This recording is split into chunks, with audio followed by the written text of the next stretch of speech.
Assalamualaikum warahmatullahi wabarakatuh. Waalaikumsalam warahmatullahi wabarakatuh. Pertama-tama marilah kita panjatkan puji syukur kehadirat Allah Subhanahu wa taala atas rahmatnya kita bisa berkumpul dalam acara pada pagi hari ini dalam keadaan sehat walafiat. Kedua kalinya sholawat serta salam tetap tercurah limpahkan kepada junjungan kita Nabi besar Muhammad Shallallahu Alaihi Wasallam, yang mana beliau telah membimbing kita dari jalan kegelapan menuju jalan yang terang benderang, yaitu ajaran agama Islam. Pada kesempatan hari ini Bu Elivia akan menyampaikan tentang pemaparan dan pemahaman budaya positif sekolah, yang mana susunan pada acara hari ini yaitu yang pertama pembukaan, yang kedua sambutan oleh Ibu Kepala Sekolah, yang ketiga yaitu pemaparan budaya positif sekolah oleh Bu Elivia. Untuk acara yang pertama yaitu kita buka dengan surat Al-Fatihah. Al-Fatihah.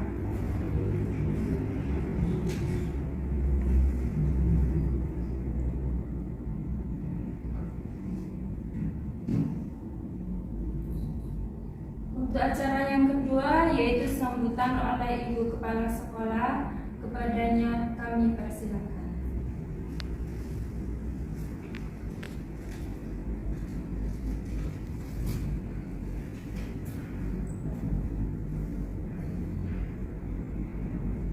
Assalamualaikum warahmatullahi wabarakatuh. Waalaikumsalam warahmatullahi wabarakatuh. Bapak Ibu Guru BTS Negeri 149 yang kami hormati, khusus buat Bu Elif yang saat ini sebagai calon guru penggerak yang sangat saya banggakan. Marilah setelah kita panjatkan puji syukur kehadirat Allah Subhanahu wa taala yang telah melimpahkan rahmat, hidayah dan inayahnya kepada kita sekalian, hingga pada hari ini kita bisa berkumpul di ruangan lab dalam keadaan sehat walafiat dan bisa melaksanakan yaitu modul 1.4 dari Bu Elif mengenai budaya positif sekolah. Salawat dan salam semoga tetap terlimpah curahkan kepada junjungan kita Nabi besar Muhammad Sallallahu Alaihi Wasallam, Nabi akhir zaman, Nabi yang bawa risalah kebenaran di Islam. Bapak Ibu yang kami hormati dan juga kami banggakan, pada kesempatan ini nanti Bu Elif akan mengadakan diseminasi masalah budaya positif di sekolah. Perlu kita ketahui juga bahwa di sekolah kita memang sudah ada dan sudah membiasakan budaya positif ya Bu Elivia. Kita tahu pertama kita selalu menyambut anak-anak dengan salam senyum sapa di pintu gerbang sekolah. Selain itu kita juga yang sudah kita terapkan di sekolah kita adalah membaca bacaan ayat-ayat pendek sebelum pelajaran dimulai, ya, rasanya seperti itu. Dan juga anak-anak selalu terbiasa sudah melaksanakan sholat duha dan juga sholat duhur secara berjamaah di masjid. Ada juga kebiasaan-kebiasaan yang dilaksanakan di sini adalah setiap hari Jumat Legi kita mengadakan istighosa. Setiap hari Jumat kita mengadakan Jumat pertama dan Jumat ketiga kita mengadakan Jumat bersih, juga senam pagi dari Jumat juga. Itu ada kebiasaan-kebiasaan positif yang sudah kita laksanakan. Selain itu juga kita sudah menerapkan anak-anak BTG, ya. BTG juga diterapkan sebagai pembiasaan agar anak-anak terbiasa dalam membaca Al-Quran, sehingga nantinya anak-anak yang lulus di sekolah ini minimal sudah hafal juz 30. Itu adalah penerapan budaya positif yang ada di sekolah kita. Dan saya harapkan juga nantinya Bu Elif akan bisa mengembangkan apa yang sudah menjadi kebiasaan di sekolah kita. Semuanya adalah demi kemajuan untuk sekolah kita nantinya. Untuk pembelajaran di kelas kita sudah menerapkan yaitu filosofi daripada Kiai Jatiwantoro yang selalu mengedepankan atau kita mengedepankan dan juga berpihak pada anak didik, ya. Saya kira mungkin itu yang bisa saya sampaikan. Saya selalu memotivasi Bu Elif ya, terus tunjukkan inovasi Bu Elif untuk kemajuan sekolah ini. Demikian yang bisa saya sampaikan. Kurang lebihnya mohon maaf. Akhirul kalam, wabillahi taufiq wal hidayah. Wassalamualaikum warahmatullahi wabarakatuh. Waalaikumsalam. Untuk acara yang ketiga yaitu berbagi pemahaman dan pengalaman budaya positif sekolah oleh Bu Elvira Destawidianti. Padanya kami persilakan.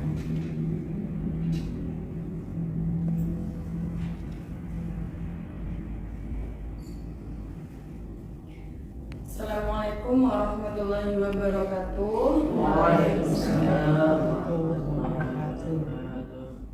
Yang saya hormati Bu Anis selaku Kepala UPT SDN 149 Gresik serta Bapak Ibu Guru UPT SDN 149 Gresik yang telah mendukung saya sampai detik ini untuk melaksanakan tugas di pendidikan guru penggerak. Bismillahirrahmanirrahim. Pertama-tama marilah kita panjatkan puji syukur kehadirat Allah SWT atas berkat rahmat dan hidayahnya kita diberi kesehatan dan bisa berkumpul pada siang hari ini.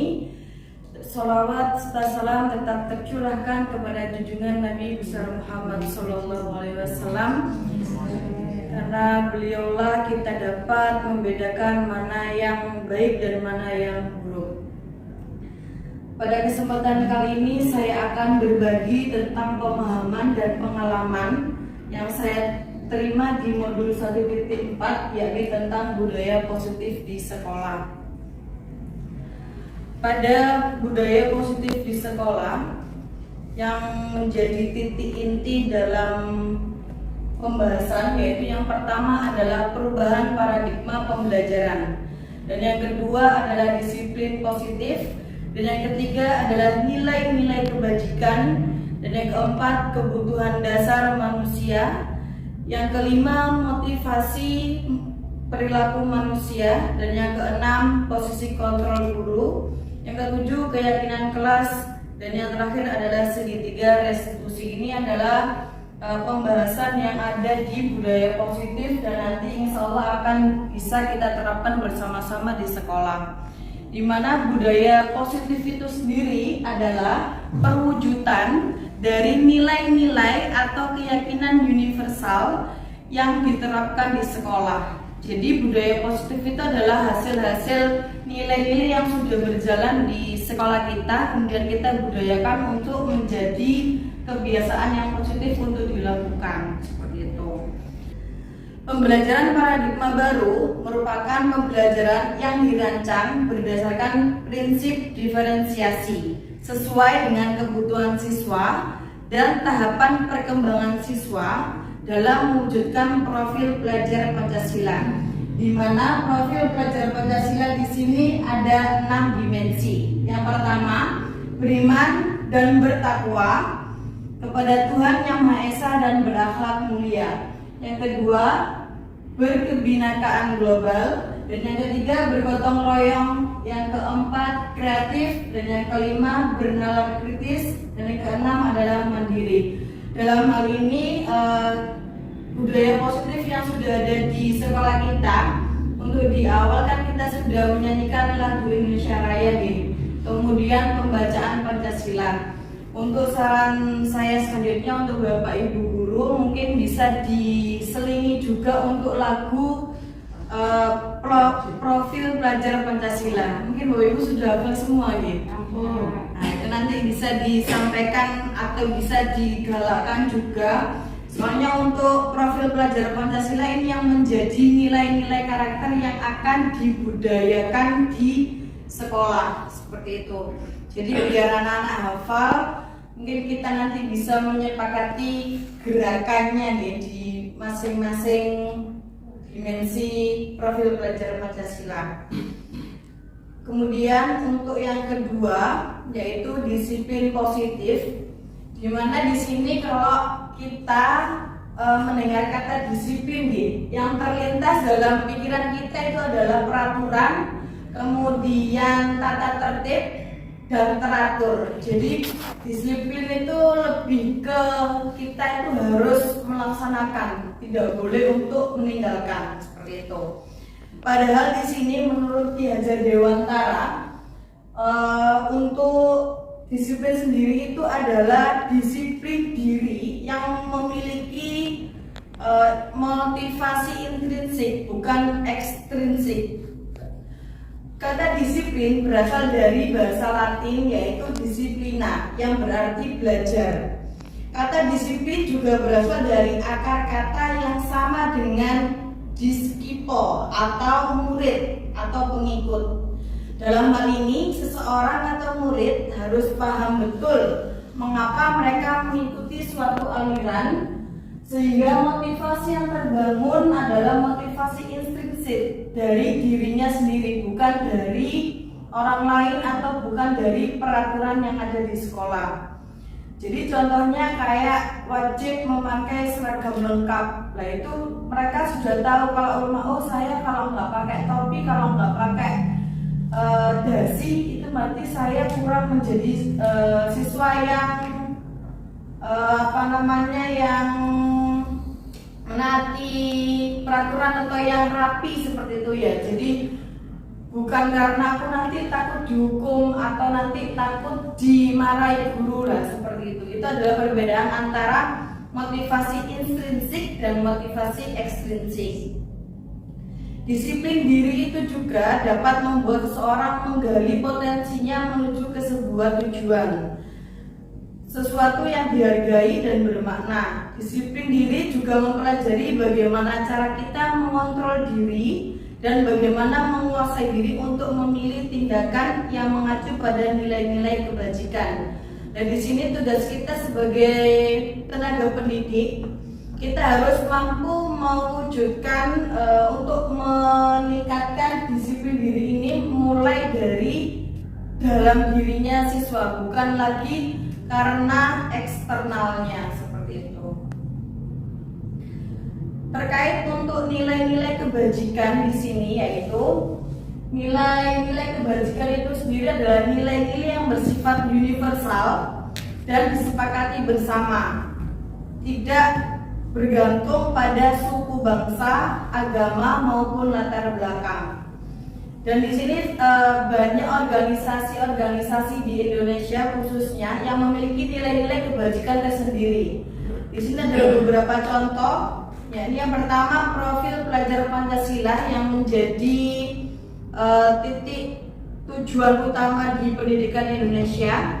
Ya, ini ada 6 dimensi: beriman dan bertakwa kepada Tuhan Yang Maha Esa dan berakhlak mulia, berkebinekaan global, gotong royong, mandiri, kreatif dan bernalar kritis.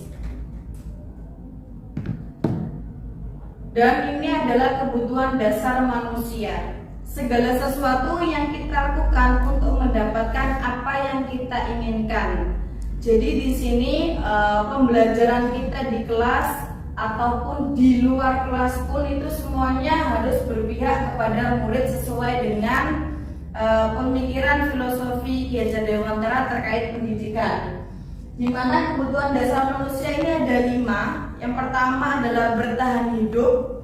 Di sini biasanya siswa itu melakukan sesuatu hal itu karena dia itu ingin hidup dengan dirinya sendiri seperti itu. Kemudian yang kedua adalah penguasaan. Penguasaan ini adalah dia itu butuh diakui, jadi kekuasaan seperti itu. Dan yang ketiga, kasih sayang dan rasa diterima. Siswa itu melakukan sesuatu hal itu karena dia itu mungkin membutuhkan kasih sayang atau membutuhkan rasa diterima. Dan yang keempat, kebutuhan dasar manusia yaitu kebebasan. Jadi setiap siswa, setiap orang itu memiliki ingin dirinya itu bebas tanpa ada ikatan, tanpa ada aturan. Dan yang kelima adalah kesenangan. Jadi setiap orang itu pasti mempunyai kesenangan. Untuk memahami tentang kebutuhan dasar manusia di sini ada studi kasus. Yang pertama ini ada Andi, seorang anak kelas 1, selalu berlari keluar kelas menuju jalan raya di depan sekolahnya yang ramai dengan kendaraan. Dan ini cocok dengan kita, nggih. Kemudian tingkahnya membuat Bu Yusfi ini selaku Bu Yusfi di kelas 1 bingung dan seringkali lari mengejarnya. Ada beberapa kemungkinan ucapan yang diberikan Andi kepada Bu Yusfi. Lah ini nanti monggo jenengan kira-kira kebutuhan dasar apa yang ingin dipenuhi oleh Andi. Untuk kata yang pertama, kalimat yang disampaikan oleh Andi yang pertama, aku ingin membeli jajan karena perutku lapar. Kira-kira niki untuk memenuhi kebutuhan dasar Andi dalam aspek nopo? Bertahan hidup.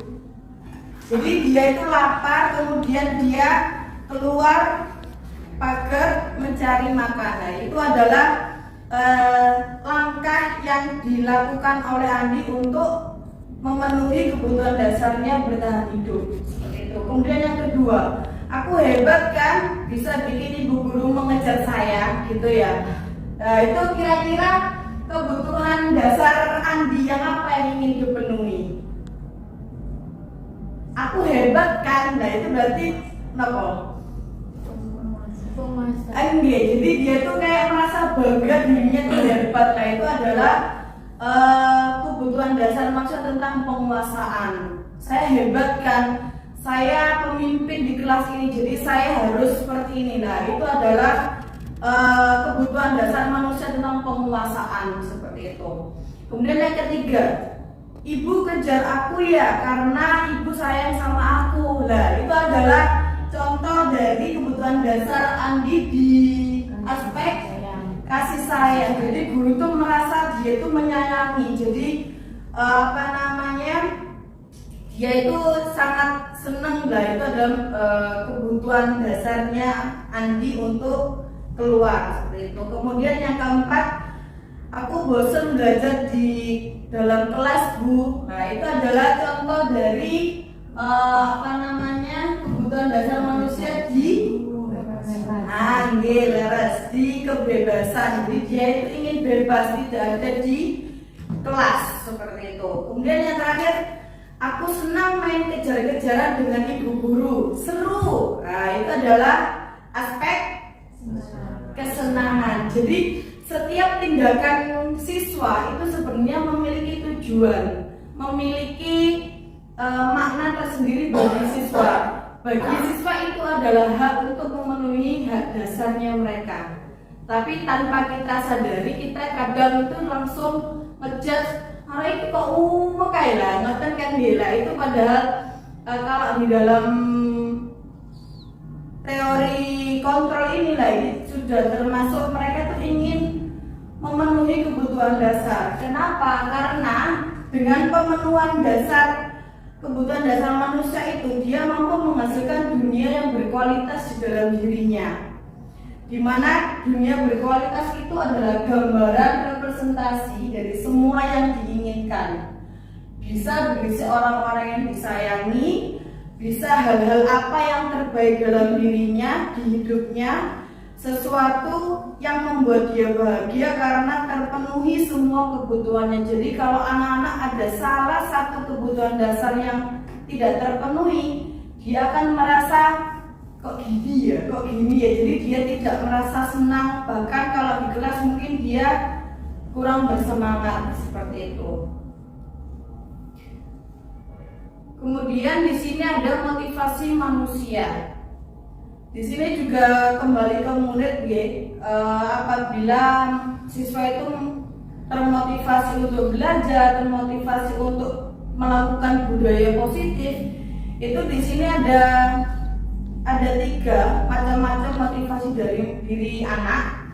Yang pertama adalah untuk menghindari ketidaknyamanan atau hukuman. Jadi anak itu berbudaya positif berangkat sebelum pukul 7. Itu mungkin yang pertama, takut dengan hukuman.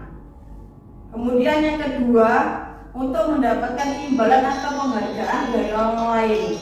Atau mungkin biasanya gini, saya sering melakukan untuk yang poin kedua. Kalau datang cepat, nanti poin kelompok bertambah poinnya. Jadi diiming-imingi. Nah, ini termasuk motivasi ekstrinsik. Dan ini memang diperbolehkan, tapi disarankan untuk dihindari. Gitu. Dan yang ketiga, ini adalah motivasi yang paling utama yang harus dikembangkan di diri anak, yaitu untuk menjadi orang yang mereka inginkan dan menghargai diri sendiri dengan nilai-nilai yang mereka percaya sendiri. Jadi mereka akan timbul dari dirinya sendiri. Yang ini yang dinamakan dengan motivasi intrinsik. Jadi dari motivasi perilaku manusia ini yang disampaikan jadi kayak hukuman, kemudian pemberian imbalan, pemberian reward, itu alangkah baiknya itu dihindarkan seperti itu, karena memang tidak berpihak kepada murid seperti itu. Kemudian ini adalah yang terakhir, yang selanjutnya, posisi kontrol guru. Di sini ada 5 posisi kontrol guru. Yang pertama adalah sebagai penghukum, dan yang kedua pembuat merasa bersalah, dan yang ketiga adalah teman, yang keempat adalah pemantau, dan yang kelima di sini manajer. Di sini biasanya kita lebih mengarah ke penghukum, pembuat masalah, kemudian teman, pemantau, atau manajer. Nah, ini untuk penjelasannya.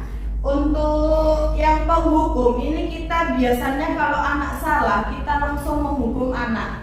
Kayak contohnya anak yang tidak masuk, dia langsung kita hukum menulis di buku tulis sebanyak 1 lembar. Kan dulu kan ada gitu. Nah, seperti itulah, itu sangat dihindarkan untuk saat ini. Kemudian membuat merasa bersalah seperti ini, loh kamu kok mengulangi lagi sih, bukannya kemarin sudah bertanggung jawab untuk tidak mengulangi lagi, kok sekarang mengulangi masalah lagi. Nah, itu termasuk kita sebagai guru memojokkan siswa bahwa dia itu merasa bersalah seperti itu. Kemudian yang ketiga itu posisi teman, di mana kita itu menjadi teman waktu penyelesaian masalah. Kesalahannya di mana? Oh iya, nanti cerita-cerita ya sama ibu sama bapak, nanti bisa saya bantu. Nah, itu adalah ciri-ciri kata yang digunakan untuk posisi kontrol, posisi teman seperti itu. Kemudian kalau memantau, ini posisi gurunya itu hanya memantau siswa yang menyelesaikan sendiri, siswa yang kalau bertengkar sama temannya itu nanti kalau sudah baik itu ya sudah. Nah, jadi guru itu hanya pemantau saja. Sedangkan di sini untuk manajer yang diharapkan. Kenapa? Karena manajer adalah posisi di mana guru berbuat sesuatu bersama murid, mempersilahkan murid mempertanggungjawabkan perilakunya, mendukung murid agar dapat menemukan solusi atas permasalahannya sendiri. Pada posisi manajer, maka suara guru sebaiknya tulus, halus, tidak ada amarah. Guru akan mengembalikan tanggung jawab pada murid untuk mencari jalan keluar permasalahannya. Jadi guru di sini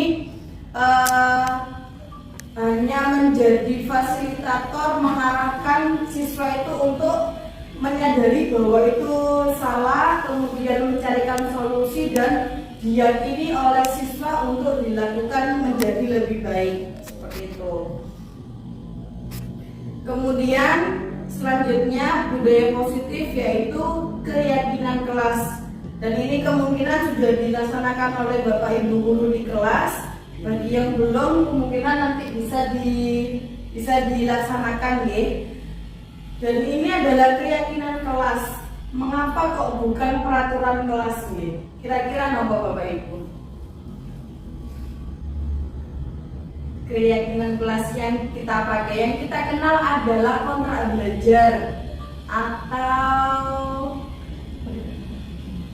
biasanya kita memakai bahasa apa? Kesepakatan kelas. Gitu. Keyakinan kelas ini sama dengan kesepakatan kelas gitu. Jadi tidak peraturan kelas atau tata tertib kelas lagi. Jadi kalau memang jenengan sudah membuat tata tertib bersama anak-anak, mungkin bisa diolah kembali menjadi keyakinan kelas. Di mana keyakinan kelas di sini bersifat lebih abstrak. Kemudian keyakinan kelas berupa pernyataan-pernyataan universal yang dibentuk dalam kalimat positif. Jadi tidak bentuk kalimat negatif. Kemudian keyakinan kelas sebenarnya tidak terlalu banyak sehingga mudah diingat dan dipahami, kemudian dilakukan oleh warga kelas. Kemudian keyakinan kelas sebaiknya sesuatu yang dapat diterapkan di lingkungan tersebut, dan semua warga kelas sebenarnya ikut berkontribusi pembuatan keyakinan kelas lewat curah pendapat. Jadi keyakinan kelas ini yang membuat adalah siswa, bukan dari guru terus disampaikan dan dilakukan oleh siswa. Jadi siswa yang membuat, kemudian disepakati bersama, terus dilakukan bersama. Kemudian bersedia meninjau kembali keyakinan kelas dari waktu ke waktu. Dalam hal ini kita biasanya kan di awal semester saja gitu. Padahal keyakinan kelas itu kalau memang ada yang perlu ditambah atau perlu dikurangi, itu kita bahas berkala. Jadi tidak hanya satu semester sekali seperti itu. Dan ini adalah contoh kalimat keyakinan kelas ya. Dari kalimat negatif, jangan membuang sampah sembarangan. Ini kan seringkali kita memakai kalimat ini ya.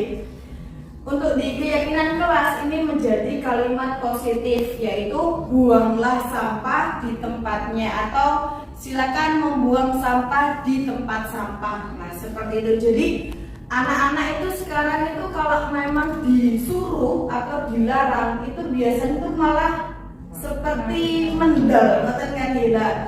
Karena memang psikologis anak, pemahaman bahasa, selagi dia itu disuruh atau dilarang, itu maka mereka akan terpancing, tertantang untuk melakukan penyimpangan seperti itu. Dan untuk prosedur pembuatan keyakinan kelas itu yang pertama adalah curah pendapat. Jadi anak-anak itu semuanya dimintai pendapat dulu. Keyakinan kelas apa yang akan disepakati bersama. Kemudian yang kedua, mencatat curah pendapat. Untuk mencatat di sini dilakukan di depan kelas agar tulisan dari pendapatnya masing-masing siswa itu terlihat seperti itu. Dan yang ketiga adalah setelah semua pendapat siswa itu ditulis, kemudian kita menelaah untuk menyusun kembali kalimat positif. Apabila belum masih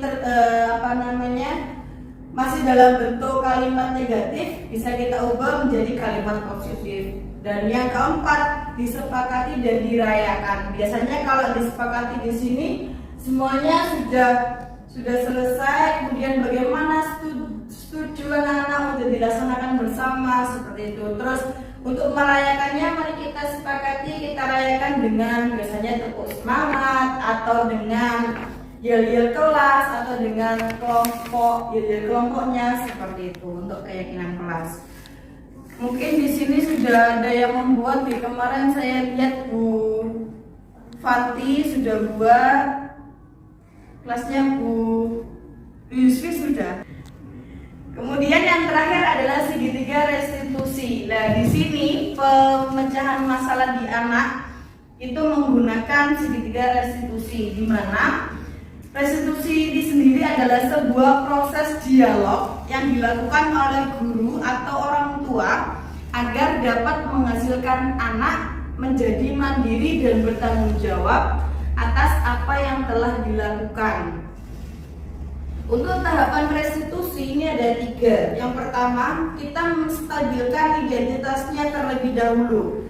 Jadi pada bagian ini dari segitiga restitusi itu bertujuan untuk mengubah identitas anak dari orang yang gagal karena melakukan kesalahan menjadi orang yang sukses. Jadi anak-anak kan ada yang salah di dalam contoh ini tuh kayak terlambat sekolah. Jadi kita tidak langsung ngejudge kamu ini salah, kamu terlambat, seperti itu, tidak seperti itu langsung. Jadi yang pertama adalah menstabilkan identitas. Kata-katanya mungkin yang dapat digarisbawahi contoh gitu. Manusia itu tempatnya salah. Jadi kalau memang terlambat itu tidak apa-apa. Kenapa? Karena memang kamu tidurnya terlalu malam kan. Sebelumnya kita sudah tanya kenapa dia terlambat seperti itu. Jadi untuk selanjutnya dia itu diamankan dulu perasaannya seperti itu. Kemudian langkah yang kedua yaitu validasi tindakan yang salah. Nah di sini guru mengajak berbicara untuk menerapkan teori kontrolnya. Jadi dari pemikiran yang stimulus respon. Kalau stimulus respon itu kan langsung ya. Kalau anak terlambat, kamu kok terlambat? Kenapa? Kamu bangunnya kesiangan ya. Makanya kalau tidur itu jangan malam-malam lah. Itu adalah stimulus respon yang kita itu langsung merespon dengan cepat tanpa harus kita menanyakan sampai kemarin kenapa kok bisa terlambat, tanpa harus melihat alasan dari siswa. Nah itu adalah stimulus respon dan itu sangat dianjurkan untuk dihilangkan menjadi teori kontrol seperti itu. Dan di sini bergeser menjadi proaktif yang mengenali tujuan di setiap tindakan murid. Kenapa? Karena memang tindakan murid itu kembali ke pemenuhan 5 dasar kebutuhan manusia itu tadi. Jadi kita harus tahu alasan dari apa yang dilakukan oleh siswa. Dan di validasi tindakan yang salah ini ketika mereka sudah merasa aman bahwa sudah tahu kalau semua manusia itu berhak, boleh atau memang tempatnya salah. Nah di sini Ananda ini kan sudah terlambat. Kalau terlambat berarti ini adalah hal yang apa? Dia akan menyadari kalau ini adalah hal yang salah. Nah dari situ berarti kan kamu sudah mengetahui kalau ini salah. Nah seperti itu, jadi dia sudah tahu kalau dia itu salah tanpa kita ngejudge kamu itu salah, kamu gini-gini. Nah itu. Jadi kemudian dari langkah kedua, kemudian langkah ketiga yaitu menanyakan keyakinan. Dari sini murid akan diberi pertanyaan yang dapat membangkitkan motivasi dia untuk mencari solusi, kemudian dihubungkan dengan nilai-nilai yang dia percaya, nilai-nilai kebajikan yang akan diyakini sama dia. Jadi setelah baik ini kan salah, kamu telah berangkatnya terlambat, berarti ini kamu melanggar keyakinan apa? Oh iya Bu, ini melanggar tepat waktu. Oke baik, berarti kamu sudah menyadari kalau keyakinan kelas untuk tepat waktu itu kamu langgar. Berarti setelah ini bagaimana? Ya Bu, setelah ini saya akan memperhatikan jam tidur saya biar saya tidak terlambat lah seperti itu. Jadi siswa itu diajak untuk mencari solusi sendiri dengan bantuan kita tanpa harus kita ngejudge. Mungkin ini memang butuh waktu yang lama ya, karena memang kita juga ber-20 ke atas ya anaknya. Jadi untuk permasalahan-permasalahan ini mungkin kita perlahan-lahan untuk melaksanakan tahapan-tahapan restitusi untuk menyelesaikan permasalahan siswa. Itu saja yang bisa saya sampaikan terkait budaya positif yang saya terima di modul 1.4. mungkin dari Bapak Ibu guru ada yang ingin menanyakan sesuatu terkait budaya positif, monggo. Nggih, Bu Dian, silakan. Berdasarkan pemaparan dari Bu Elis tadi tentang segitiga restitusi, sebenarnya itu kan ada beberapa tahap nggih. Apakah itu cocok diterapkan untuk di kelas rendah? Baik, untuk restitusi ini sebenarnya sangat cocok dan sangat relevan di setiap jenjang, di jenjang TK, di jenjang SD, SMP, SMA, bahkan di perguruan tinggi. Kenapa? Karena memang di setiap tahapannya itu mengarah kepada siswa. Jadi kita tidak menghardik siswa itu kayak gudangnya masalah seperti itu. Jadi setiap permasalahan siswa, setiap tindak laku siswa yang kurang sesuai dengan nilai-nilai yang diyakini itu ada sesuatu hal yang memang mendasari seperti itu. Jadi setelah kita tanya alasannya kenapa kok salah seperti itu kan kemudian baru divalidasi, iya ini adalah hal yang salah, sebaiknya gini seperti itu. Jadi kita juga menyarankan sebuah solusi, kemudian baru ditanyakan sama dia, berarti keyakinan apa yang dilanggar seperti itu. Jadi kemudian baru setelah mereka paham dengan apa yang dilanggar, nanti dia akan kembali lagi mengingat keyakinan yang baik itu yang seperti apa seperti itu. Kalau di kelas rendah mungkin kita menggunakan bahasa-bahasa yang memang sudah sewajarnya anak nih, kayak kita menggunakan bahasa tadi kenapa kok terlambat. Mungkin kan kalau anak-anak kecil kan sarapan seperti itu loh, kenapa kok sarapannya terlambat, ibu belum masak, oh begitu, iya. Terus selanjutnya besok tadi bangunnya jam berapa, jam 6, oh berarti ini nanti bilang ke sama mama ya untuk masaknya bisa lebih pagi biar nanti sampai tidak terlambat. Nah seperti itu, iya Bu, nanti saya akan menyampaikan ini kepada mama, mungkin seperti kan masih bisa nih. Jadi lebih ke tahapan-tahapan kita tuh menjadi pengarah dia untuk dia itu tidak minder, kemudian dia tidak merasa dipojokkan nih. Kalau kita kan kadang Bu anak ini bertengkar, ayo kamu yang salah, kamu yang salah gitu kan, kita bilang oh biasa itu Bu sing salah kan ngapain. Nah itu kita cari kenapa kok seperti itu. Kadang itu kita gini Bu, kalau saya dulu itu kalau anak mencari-cari masalah di sekolah, kemungkinan di rumah dia itu ada sesuatu hal yang menjadi beban dia, entah dari keluarganya, entah dianya merasa. Kalau kebanyakan siswa yang pernah saya alami itu ini antara kurang kasih sayang orang tua, kurang perhatian orang tua seperti itu. Jadi dia lebih nyaman, lebih cari perhatiannya ke guru seperti itu dia. Terima kasih. Mungkin ada pertanyaan lagi dari Bapak Ibu guru. Saya juga. Oke, Bu Anis, monggo. Yang ingin saya tanyakan pertama, tadi di kesepakatan kelas ya, kan bisa melakukan perubahan ya. Kesepakatan kelas itu bisa dirubah senang. Kapan itu bisa dirubahnya, atau ada kejadian apa sehingga kesepakatan kelas itu bisa dirubah ya. Terus yang kedua, dari uraian yang sudah Bu Elis sampaikan tadi, saya nantinya ingin apa yang akan Bu Elis tunjukkan di sekolah ini ya, tambahan-tambahan daripada budaya positif yang bisa Bu Elis terapkan untuk sekolah ini.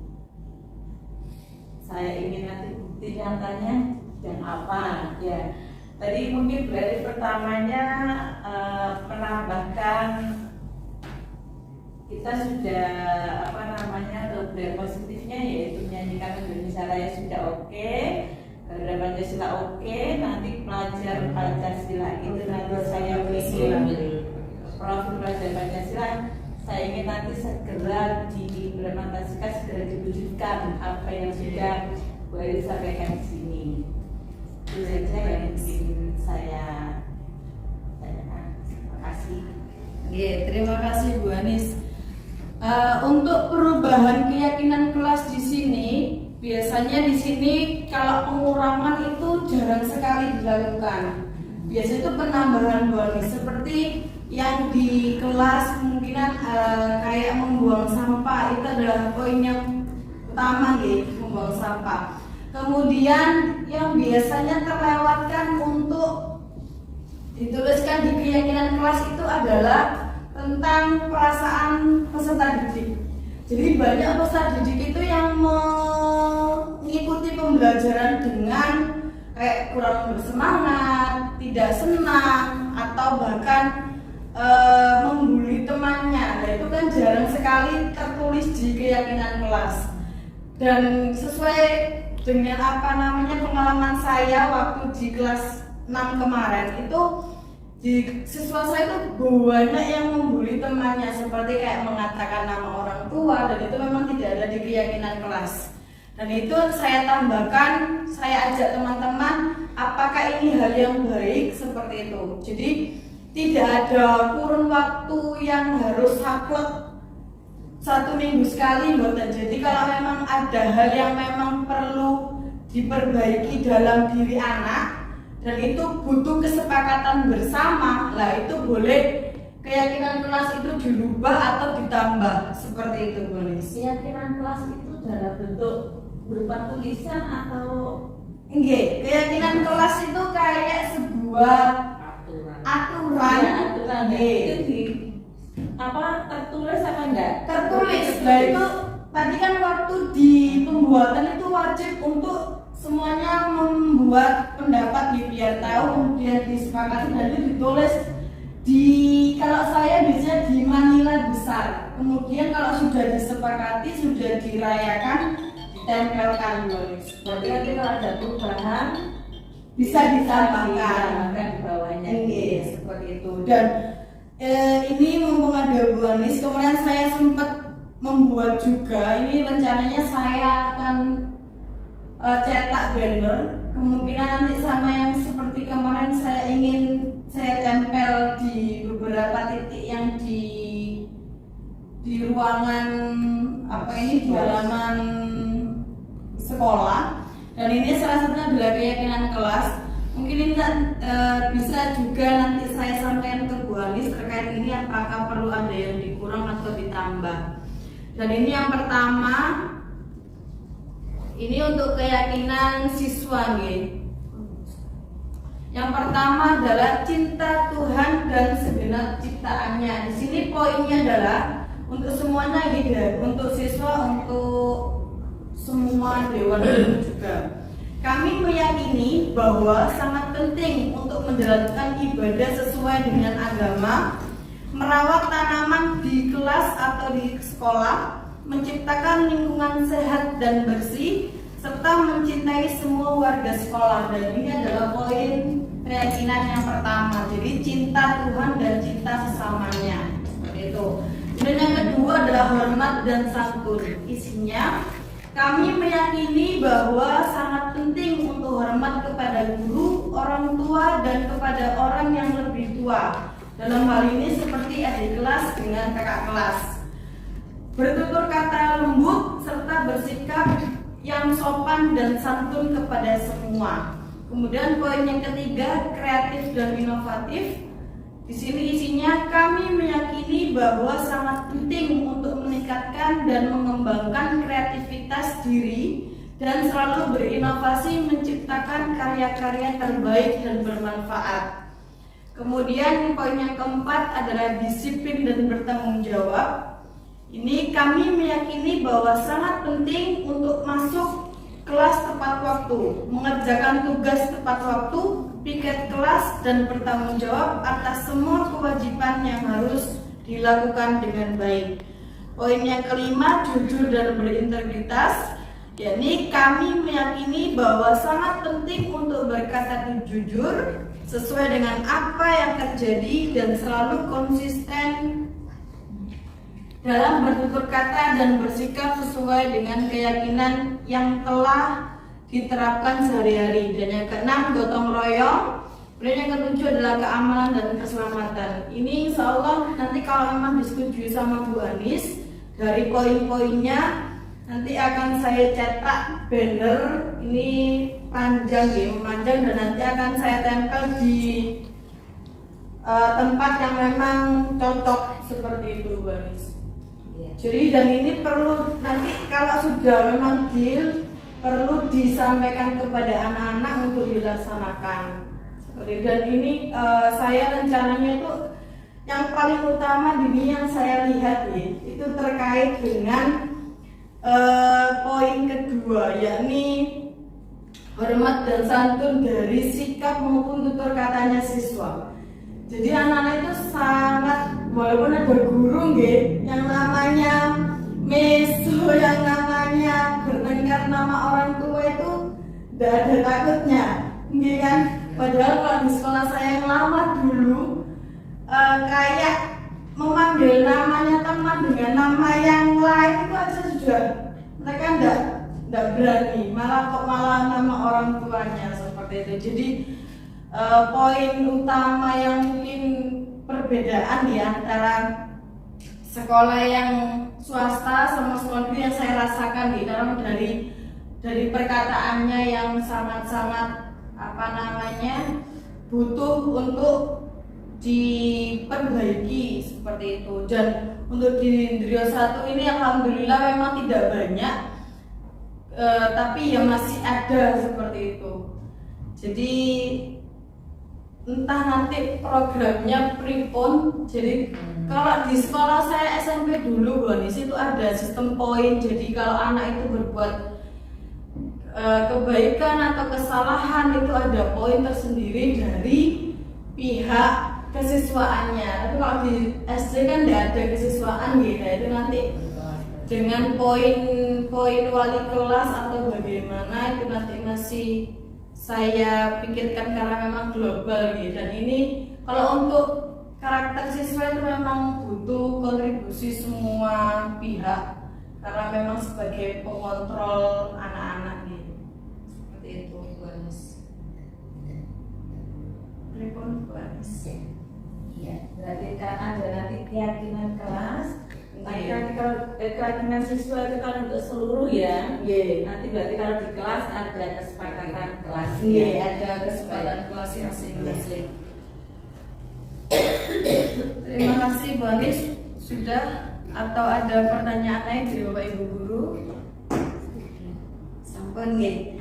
Terima kasih atas waktunya, atas kesempatan yang diberikan kepada saya. Saya mohon maaf atas segala kekurangan dan mohon maaf telah menyingkat atau mengambil waktu dengan istirahat. Karena memang ini salah satu tugas dari saya untuk guru penggerak, di mana menyebarluaskan informasi-informasi yang dapat dilakukan yang berdampak kepada siswa seperti itu. Terima kasih. Saya tutup. Terima kasih. Wassalamualaikum warahmatullahi wabarakatuh. Waalaikumsalam.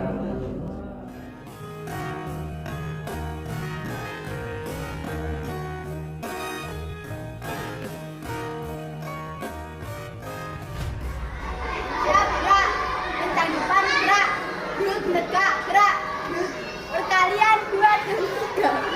2 1 sama dengan 2 sama dengan 4.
Bangun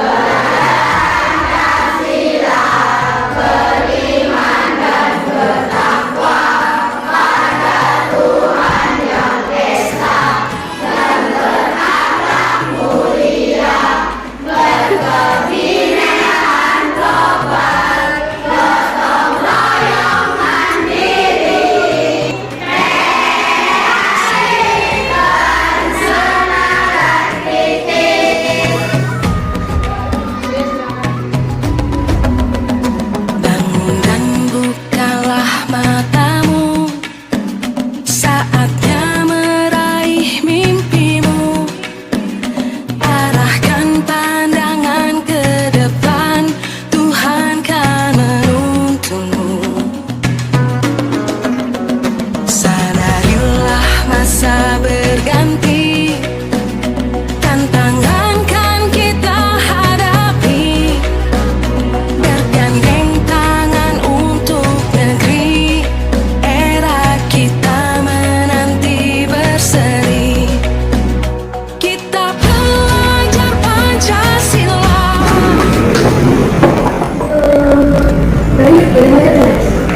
Ya, boleh sebentar.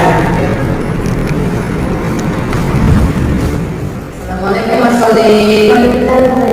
Iya, sehat Mas Kolik? Alhamdulillah. Oke, Mas Kolik tahu nggak kenapa kok dipanggil beliau ke sini? Tidak. Yakin? Iya. Boleh tadi ingat nggak tadi Mas Kolik datang ke sekolah jam berapa? Jam 7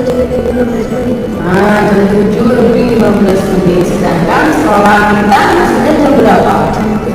Nah, itu artinya apa Mas Kolik? Oh, teman-teman masuk di kelas. Oke, ini ya Mas Kolik ya. Boleh tahu kalau Mas Kolik ini terlambat, ya kan? Nah, di sini berarti kan Mas Kolik mau membuat kesalahan, ya kan? Nah, cuma di sini boleh tidak ingin menyalahkan Mas Kolik secara sepenuhnya dan ingin memarahi Mas Kolik, ya kan? Manusia itu semuanya itu pasti punya salah, termasuk boleh juga pasti punya salah, ya kan? Cuma dalam hal ini boleh mengajak Mas Kolik untuk berbicara, untuk mencari solusi yang terbaik, ya, agar Mas Kolik sebenarnya tidak terlambat lagi, ya. Oke, kalau boleh tahu boleh kenapa kok Mas Kolik bisa terlambat? Tidurnya terlalu malam, tidur jam berapa Mas Kolik? Jam 12.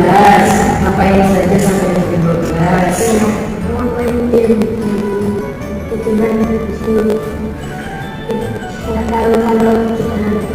Oh gitu, berarti tidak terasa kalau main tidurnya itu sampai terlalu malam. Nah, dia boleh tahu kalau Mas Kolik itu sangat senang main game, iya kan? Nah, yang itu lebih bijaknya kalau Mas Kolik juga memperhatikan jam istirahatnya, ya kan? Kalau Mas Kolik tidak memperhatikan, nah ini akibatnya nanti bisa terlambat ke sekolah. Ya, selanjutnya salahnya Bu Elif dibatasi sampai jam berapa? Nah, jam 10 itu masih terlalu malam dan lebih baik sampai jam 9. Ya, karena jam tidur lebih baik sampai jam 8 jam.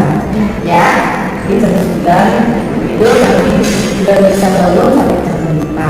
Ya kan?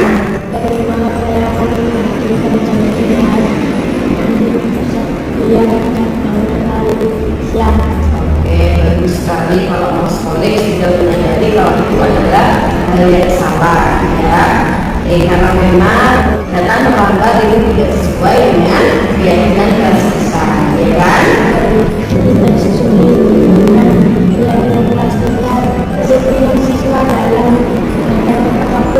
Iya, benar sekali. Karena memang